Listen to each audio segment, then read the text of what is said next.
Bien, pour essayer de simplifier tout ce qu'on a dit l'autre fois, je voudrais reprendre la lecture de mon livre et simplement, sans trop de commentaires, et après faire une synthèse.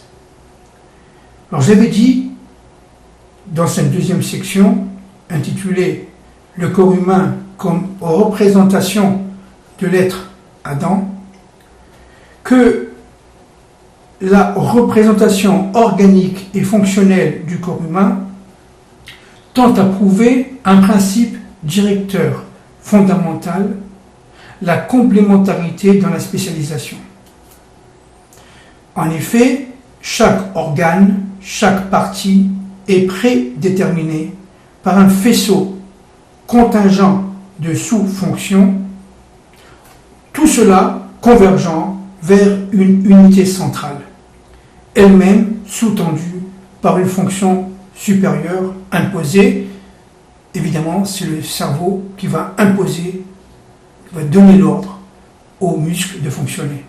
Par exemple, je continue à lire, le foie, organe structuré, selon ses propres règles, ne peut assurer sa fonction que si, on l'a déjà dit, et je veux le redire, si le système circulatoire lui assure dans ses attributs glycogéniques une quantité sanguine nécessaire et suffisante à son fonctionnement optimum.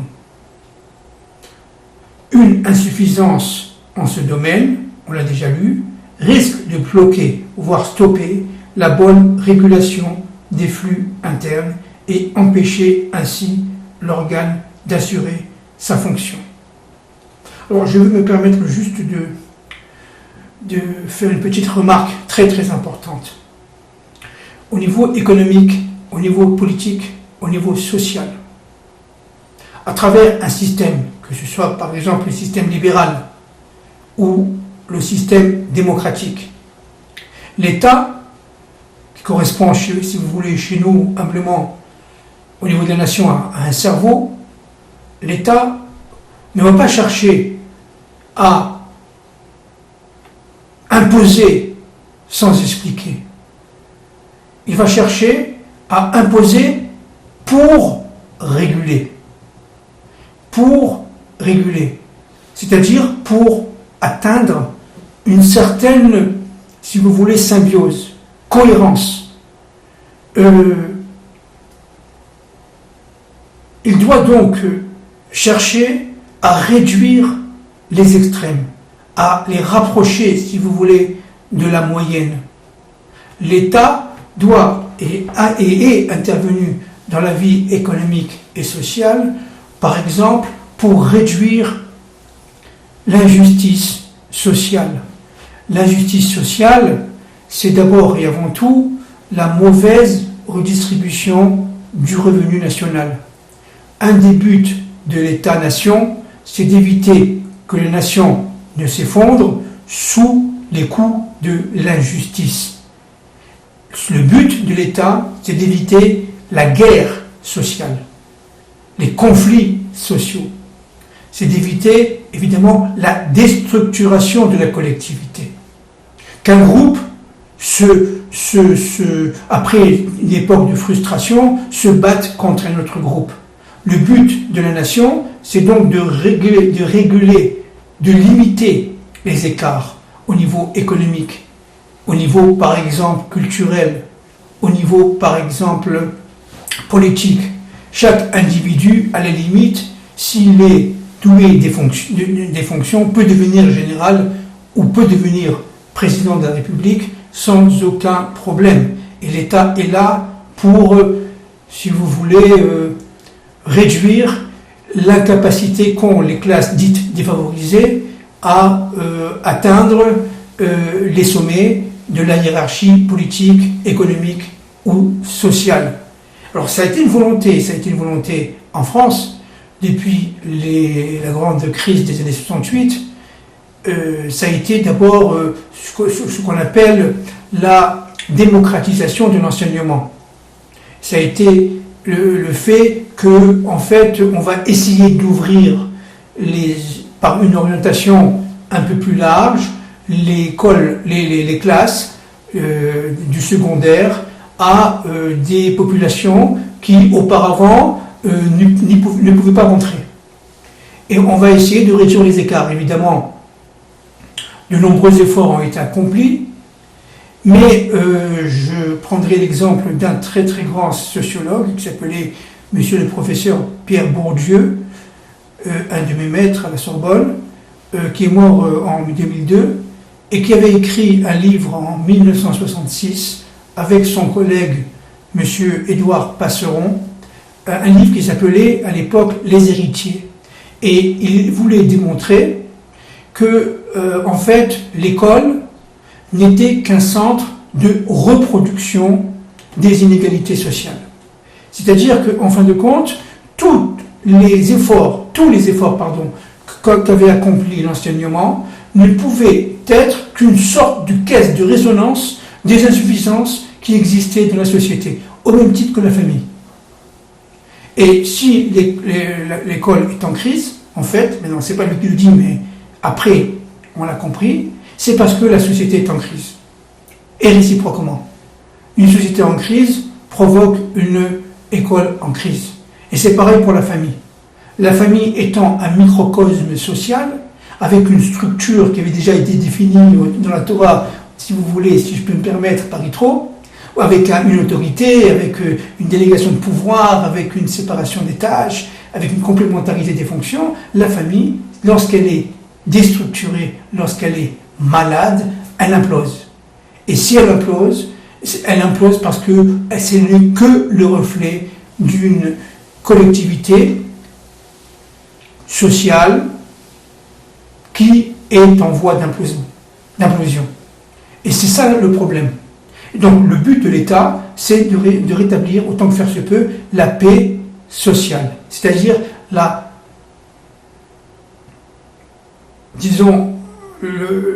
l'affaiblissement des tensions. Et le fait que les extrêmes se rapprochent par rapport à la voie moyenne. Lorsque les extrêmes sont trop distendus, eh bien cela crée une révolution. Il est très important que la classe moyenne, par exemple, puisse se protéger, puisse se renforcer, puisse se développer autour de cette, si vous voulez, union des intérêts collectifs par rapport aux intérêts particuliers. Et ça, c'est très, très, très important. Et c'est pour ça que la volonté divine est qu'il y ait, évidemment, un État structuré, qu'il y ait une structure scolaire, qu'il y ait une structure d'entreprise, qu'il y ait une structure dans n'importe quelle collectivité, avec des individus qui vont prendre si vous voulez, toutes sortes d'informations pour les répercuter vers les subalternes, vers les couches inférieures, et cela presque à l'infini. Alors je continue. Bien que les fonctions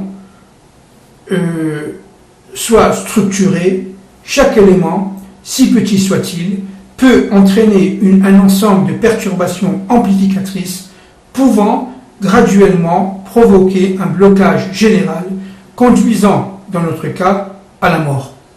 Alors, comme je l'ai dit plusieurs fois, je l'avais dit à cette époque-là, sans petit doigt, par exemple, une main se trouvera amputée d'une fonction gestuelle, provoquant de proche en proche une réaction musculaire périphérique.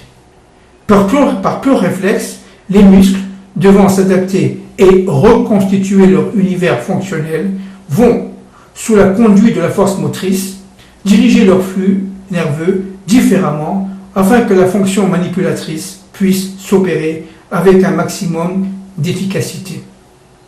D'un autre côté, une régénération fonctionnelle par guérison peut entraîner un retour à une régulation salutaire de toute ou partie d'un ensemble.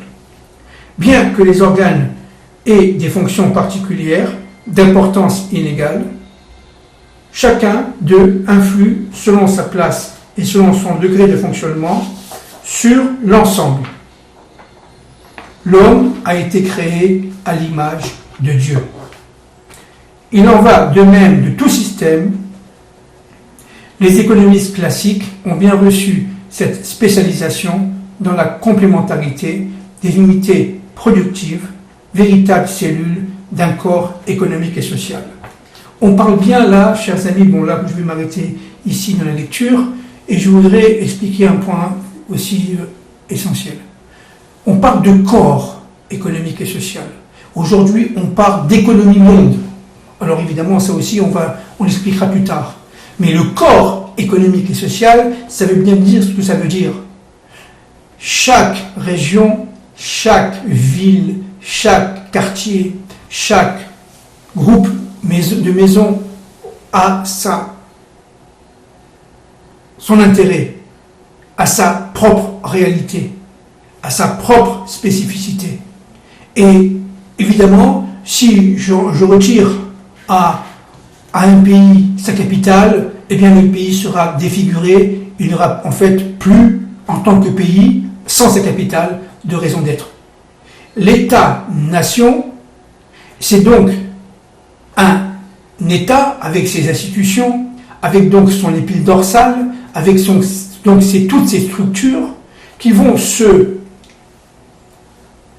diffuser, subdiviser si vous voulez, dans les régions, et cette diffusion, cette décentralisation si vous voulez de l'État vers les régions, vont donner aux régions la capacité de, si vous voulez, s'auto-gérer.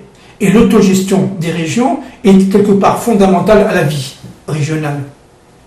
Et c'est la même chose pour le corps humain. Le cerveau va influer les muscles, mais c'est les muscles qui vont travailler. Le sang va circuler à l'intérieur des muscles, des tissus musculaires, mais le tissu musculaire ne fera sa fonction, certes avec le sang, mais sa fonction, elle est musculaire. Et donc le sang ne sera absolument pas partie prenante directement de la fonction musculaire. Et c'est ainsi pour les régions et c'est ainsi pour l'économique.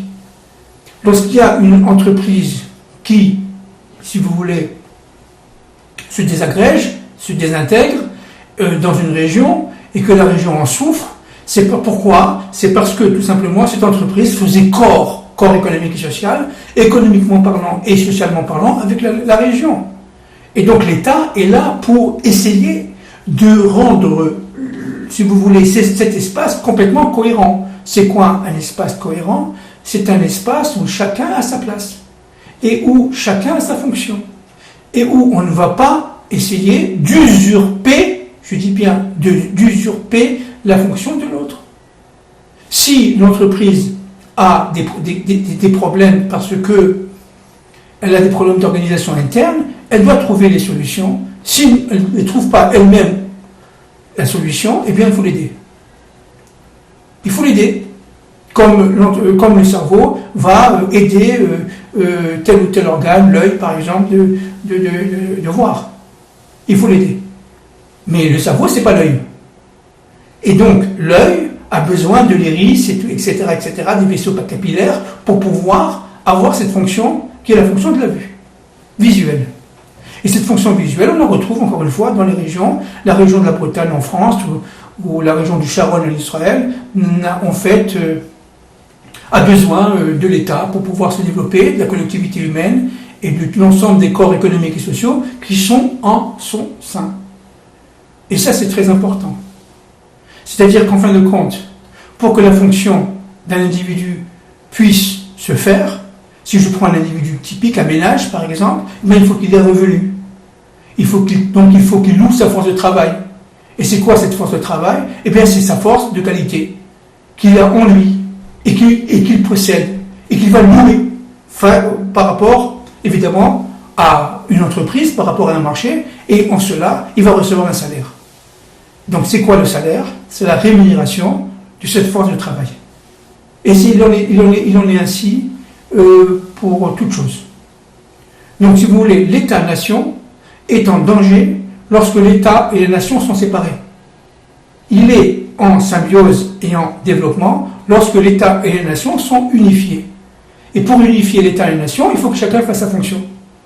La nation est représentée certes par l'État, mais l'État c'est d'abord des institutions, mais c'est aussi, l'État ne peut fonctionner, c'est aussi un corps qui est directement lié à la nation, parce que l'État ne peut fonctionner que s'il reçoit les impôts et les taxes. Donc la nation doit être solidaire de l'État en payant ses impôts, mais encore une fois, sans excès. À partir du moment où l'État s'endette, la nation s'endette, chacun d'entre nous est en danger, en difficulté, en danger. Il y a donc une sorte de solidarité et de complémentarité dans la spécialisation de chacun d'entre nous par rapport aux autres. Nous sommes tous, au sein de la nation, qu'on soit français, américain, etc., théoriquement solidaires. Et moins il y a d'effets de solidarité, et plus il y a ce qu'on appelle, j'avais déjà parlé de ça l'autre fois, un effet anomique, ça veut dire la séparation des fonctions. Alors à partir de ce moment-là, si le cœur entend prendre, par exemple, si je reprends l'exemple du corps humain, tout le sang, sans donner la possibilité au foie ou au rein d'accomplir sa fonction, et bien c'est la mort. Tout simplement. Imaginons que le cerveau se trompe et donne des fonctions des fonctions pulmonaires au rein et des signaux respiratoires à l'estomac, c'est terminé. Le corps humain ne peut plus fonctionner. C'est-à-dire, ce qui est très important, c'est la symbiose. C'est-à-dire la cohérence dans les ordres donnés, selon certaines limites, exactement selon le besoin de chacun. Selon le besoin de chacun. On n'est pas dans la surpuissance, on n'est pas dans le fait qu'on va piller l'autre pour mieux vivre, on est dans le fait qu'il faut absolument comprendre que le corps humain, l'État-nation, par rapport aux autres États-nations, ne forment qu'une réalité.